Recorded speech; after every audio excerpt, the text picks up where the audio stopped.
Have you ever put on accessories you loved, only to catch a glimpse in the mirror and feel something was off? Like they just didn't quite work with your face? You see, it's not you, it's how accessories interact with your unique features, creating either harmony or discord. The truth is, so many women over 60 are missing this crucial understanding. After years of studying how accessories transform the face, I've discovered something that changes everything about how we choose our jewelry. You deserve accessories that illuminate your features, not distract from them. I'm calling it accessory architecture. Think of it like designing a room where each element enhances the others, creating a beautiful whole. Let me show you what I mean. For decades, women over 60 have been given arbitrary rules about accessories based purely on age, not on their actual features. Stop wearing dangly earrings. No hoops after 50. Keep it simple and small. I followed these rules too. At 63, I found myself staring at a jewelry box full of accessories I never wore because I wasn't sure if they were age appropriate. Can you relate to that feeling? But here's what I've discovered. Age isn't what determines which accessories work. It's the architectural relationship between the accessory and your unique features. It's about proportion, balance, light reflection, and how they frame your face. In the next few minutes, I'll share the 5 key principles of accessory architecture that have transformed not just how I look, but how I feel about getting dressed every day. I'll show you exactly how to apply these principles to your unique features, regardless of your face shape, hair color, or style preference. Let's go deeper into why these age-based fashion rules don't serve us. When we follow these arbitrary guidelines, we miss the opportunity to truly enhance our features. Instead of focusing on our age, what if we focused on the architectural elements of our face? When we examine accessories through the lens of architecture, we discover a whole new approach. Instead of general guidelines for everyone, we can create personalized strategies based on your unique facial structure. This precision is what makes all the difference. What I'm finding is that accessories aren't just decorative pieces, they're architectural elements that frame your face. Think about it. The right earrings don't just look pretty, they create structure. They define lines. They bring light to your features in the same way a beautifully designed window illuminates a room. You deserve accessories that work with your unique features, not against them. The truth is, when we understand how accessories interact with our face shape, proportions, and coloring, we gain the power to make choices that instantly enhance our natural beauty at any age.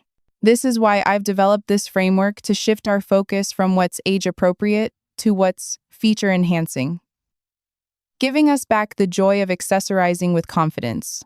Let me show you the difference between accessorizing with rules versus accessorizing with architectural understanding. Look at these two approaches side by side. On the left, generic age-based suggestions that ignore your uniqueness. On the right, intentional choices based on understanding how lines, proportions, and light work with your specific features. Can you see how completely different the results are? This is the power of the framework I'm about to share with you. Now that you understand why this architectural approach matters, let's explore the 5 key principles that will transform how you choose accessories. These aren't arbitrary rules based on age. They're timeless architectural concepts that work with your unique features. The first principle is understanding how vertical and horizontal lines interact with your face. Vertical lines like long, slender earrings create length and draw the eye up and down, while horizontal lines create width. For example, Barbara's round face appears more elongated with vertical earrings, creating a completely different effect than wider statement pieces. The second principle is proportion and scale. The size of your accessories should relate to your facial features, not your age or current trends. When Sarah wore delicate earrings, they disappeared against her stronger features, but more substantial pieces created perfect harmony with her face structure. The third principle is negative space, those open, empty areas within an accessory. Open designs with more negative space feel lighter, while solid designs create more presence. On Elizabeth, The difference between a hoop with an open center versus a solid disc is dramatic. The open design appears more elegant and weightless. The fourth principle is light reflection, how different metals and finishes interact with your skin tone. When Jennifer switched from matte silver to polished gold, the warm reflection instantly brightened her complexion, demonstrating how metal choice can significantly impact your overall appearance. The fifth principle is balance and symmetry. Traditional symmetrical pieces create classic harmony, while asymmetrical designs can highlight specific features. Catherine's asymmetrical earrings draw attention to her beautiful cheekbones, showing how strategic imbalance can create visual interest. Now, I'll share a quick personal story. For years, I kept safe accessories that felt age-appropriate rather than beautiful. Everything changed when I got ready for my granddaughter's wedding. Instead of my usual pearl studs, I chose statement earrings I'd always loved but thought were too much for a woman my age. The result? The vertical lines elongated my face, the negative space created lightness, and the gold finish warmed my skin tone. I received more compliments than I had in years, not just on my earrings, but on how radiant I looked. I had simply applied architectural principles instead of following age-based rules. This isn't about vanity, it's about honoring the woman you've become. Understanding these principles transforms accessories from something you worry about to something that celebrates your unique beauty. Style doesn't end at 60, it only becomes more refined and uniquely yours. Now, I know what you're wondering, how do I apply these principles to my unique features? That's exactly what we're exploring next. Now, here's the beautiful truth.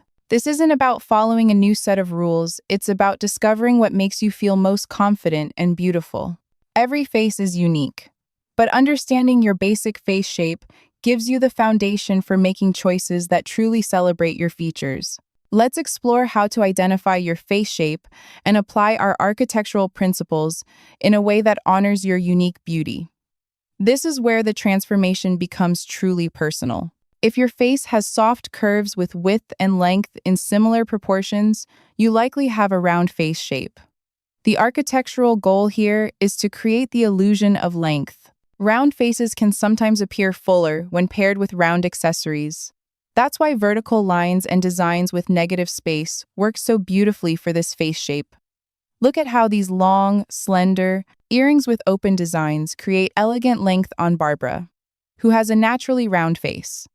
Notice how they draw the eye up and down, creating a graceful elongation effect. Which of these face shapes sounds most like yours? Take a moment to consider this. You might even want to pause and look in a mirror. Remember, most of us have combination features, and that's perfectly wonderful.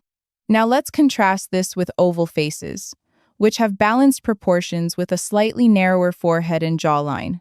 This versatile shape works harmoniously with most earring styles. Rather than needing to correct proportions, you can focus on highlighting your best features.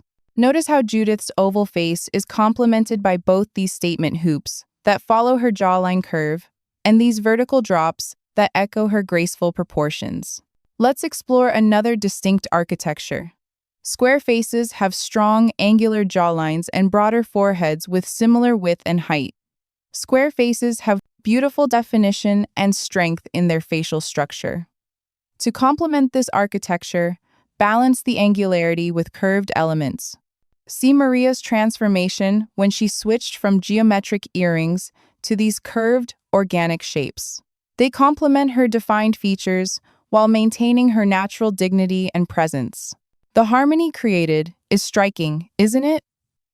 Our final face architectures are heart-shaped faces with wider foreheads and narrower jawlines, and long faces with greater length than width.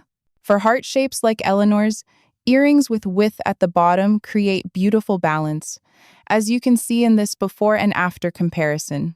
For longer faces like Carol's, the transformation comes from horizontal elements and designs, with negative space that add width and openness.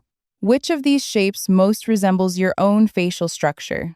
Now, beyond face shape, let's talk about how other features influence your accessory choices. because this is where the magic truly happens when we integrate all your beautiful elements together. Let's start with something many of us share: gorgeous silver or gray hair. This natural crown deserves accessories that complement its unique luminosity. When selecting metals, silver and white gold naturally harmonize with cooler-toned gray hair, while rose gold and brass create beautiful contrast.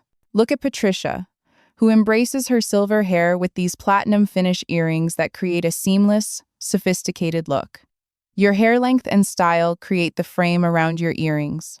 With shorter styles, like Claire's pixie cut, earrings become more prominent, giving you freedom to make a more dramatic statement. With longer styles or updos, like Margaret's elegant bob, consider how earrings interact with the line of your hair. Neither is better. They're simply different architectural relationships to play with. I want to emphasize something important. These aren't rules, they're possibilities. The joy comes from understanding the principles and then making choices that feel authentically you. Some days you might want your accessories to harmonize with your features. Other days you might choose something unexpected that expresses your mood. Both are perfectly wonderful. Let's explore how your skin's undertone influences metal choices. Warmer undertones often glow with gold, brass, and copper. Cooler undertones often shine with silver, platinum, and white gold. And don't forget to consider your neckline. Notice how Janet's scoop neck creates space for a shorter necklace, while Diane's turtleneck creates a canvas for longer pieces. Now that you understand how to apply these architectural principles to your unique features, let's talk about something equally important. Because all this wonderful knowledge means little if you can't find the right accessories to implement it. Let's get practical about actually finding and selecting pieces that work perfectly for you. I'm about to share my insider shopping strategies that most stylists keep to themselves. I've learned something beautiful about investing in accessories. Quality truly does enhance how you feel when wearing them, far more than having countless options. Look for these specific markers of quality. First, weight quality pieces have a substantial feel without being uncomfortably heavy. Second, clasps and findings, they should operate smoothly and securely. Third, finish even in affordable pieces. The finish should be even and free from obvious scratches or discoloration. Let's explore 3 price tiers that can all yield beautiful options when you know what to look for. What price point typically works for your accessory budget? Keep that in mind as we explore options across ranges. You can find wonderful architectural pieces at every level. For budget-friendly options between $15.50, look at stores like Target, H&M, and local department store sales. If you're comfortable with mid-range prices from $50, retailers like Macy's, Nordstrom Rack, and Chico's offer excellent selections. And for investment pieces at $150 and above, specialty boutiques, Nordstrom and Bloomingdale's provide quality options that can last for years. What changes with price isn't necessarily the style, it's the materials, craftsmanship, and longevity. Here's a professional stylist secret that I rarely hear discussed. Always try on accessories in natural light before purchasing if possible. Store lighting can be extremely deceptive, especially with how metals interact with your skin tone and hair color. If shopping online, stand near a window when your order arrives and check how the pieces look in daylight before removing tags. Start by selecting 3 to 5 core pieces that align with your face architecture and that you absolutely love. These become your foundation. Then gradually add statement pieces that express different aspects of your personality. Remember, versatility comes not from having neutral pieces, but from having pieces that powerfully complement your unique features. Now, let's apply these principles to make practical changes in your own accessory choices. Start by examining your current collection with fresh eyes. Which pieces align with your facial architecture? Which ones could be replaced with more harmonious options? Try experimenting with just one principle at a time. Perhaps focus on negative space this week, or explore how different metals interact with your skin tone. Small intentional changes often make the biggest difference. As you begin incorporating these architectural principles, remember that this is a journey of discovery, not a set of rigid rules. Each woman's path is unique, and what works beautifully for one may not work for another. The joy comes in the exploration, in discovering which elements bring out your natural radiance and confidence. I hope these principles inspire you to look at your accessories in a new light. Remember, this is about discovery and joy, not rules. When you understand the architecture of accessories, something remarkable happens. You stop following arbitrary rules and start making intentional choices that truly celebrate your unique features. Let's quickly recap the 5 principles we explored today. We talked about vertical and horizontal lines and how they direct the eye. We examined proportion and scale, which relates accessories to your unique features. We discovered the power of negative space to create lightness and visual interest. We explored how light reflection from different metals can transform your complexion. And finally, we discussed balance and symmetry and how they create either classic harmony or highlight your best features through intentional asymmetry. These aren't just design concepts, they're keys to transforming how you express yourself. Because style doesn't stop at 60, it only becomes more refined, more intentional, and more uniquely yours. I'd love to hear your questions or which principle resonated most with you. Share your thoughts in the comments, and I look forward to continuing our style journey together. Until then, celebrate the beautiful architecture of your unique features.